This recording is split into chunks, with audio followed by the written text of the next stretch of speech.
Ooh.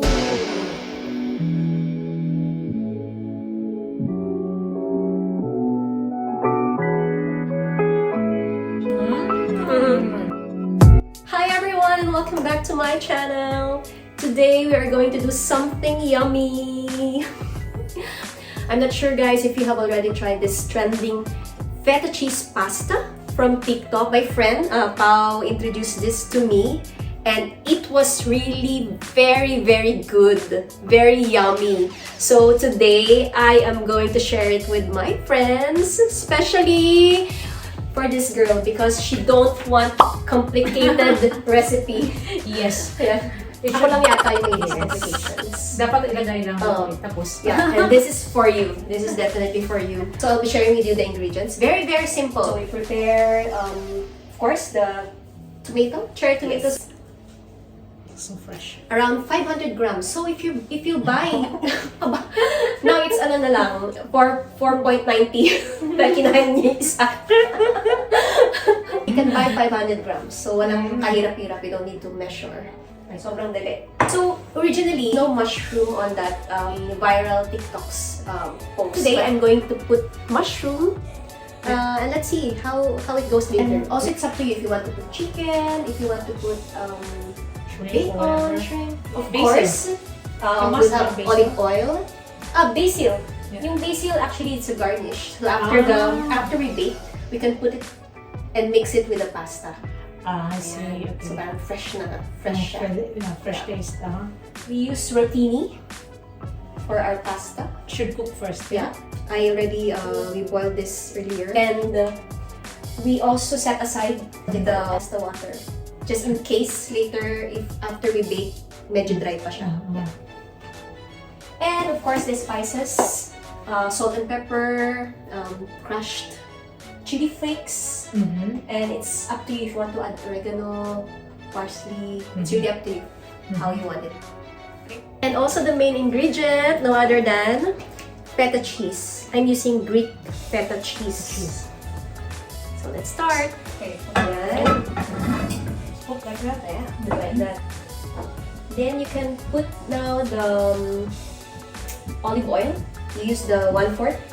1/4 olive. Yeah. Spread it over. Yeah. And then you put the garlic.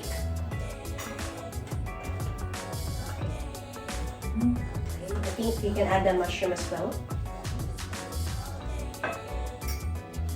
Should we preheat the oven? Yes, we need to preheat. Oh, we didn't preheat Yeah. yet. So yun guys, we need to preheat the oven first. We forgot about it. Preheat How many to minutes? 200 Celsius or 400 Fahrenheit. Usually like 15 minutes. And then you put some salt and pepper. Some pepper. So it's really up to you guys, if you want like just a dash of salt and pepper. But for her, she loves pepper, so ayun. And then the other herbs. I love herbs as well. Now you need to mix. So put all the condiments, the herbs, and then mix, just mix it together. Yeah. So if I put chicken or meat or whatever, so I put it here together. Yeah, with you can put together. Okay. It's very easy. I think it's for you talaga. And also, you want healthy food. Yes. So I'm excited to eat later. So after 15 minutes, and we can put how many minutes to bake? It's 30 to 40 minutes. 30 to 40 minutes. Yeah. Oh, quite long. You need to wait for the tomatoes to brush. Okay. Next step is to put the feta cheese. Yun. So after the feta cheese, you put another oil. This time, scatter mo lang yung oil. On top of the feta cheese? And no, at the pasta it's actually. Okay. That's it. And the crushed pepper.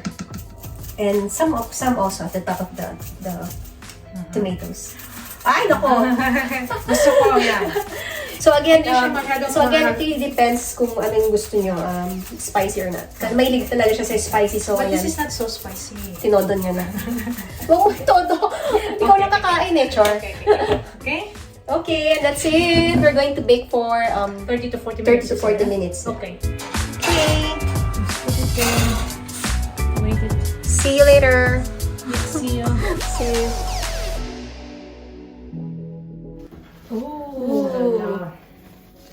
Oh. Wow. then I'll crush. Yeah, it crushed. Look at my fork. Everything. Smash. Okay.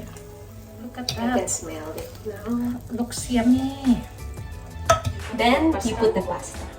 Okay, then we mix. For the pasta, I only use 10 ounces kasi the last time I baked, parang nag-dry. So, it's really up to you if you want to it's put very more. juicy. Yeah. So after the pasta, do we have to put back in the oven or not? No, that's it. So that's it. Yeah. Wow. So what do you think? You're going to bake this again? Sure. But the goal today is that we didn't complicate things. Correct. So all the ingredients were very simple. Smells really very good. Should be able to smell. Sorry for you guys, you cannot smell. So also the basil, it's really up to you kung gusto niyo nang ilagay. Yes, it's very yummy, very juicy. See? Perfect love. Oh, basil. Nice, wow. Sarap-sarap. Hey! For bringing! Ito na. Taste test na. Smelling. Oy, guys, guess what? Michelle prepare and cook everything. Wow, gano'ng kahirap. Pinagpawisan siya, nahirapan siya magluto. I'm so proud of you, Michelle. Thank you. So, Ing, you have to try this one. If you like it, you can ask Michelle to cook it every day. Ang galing mo yung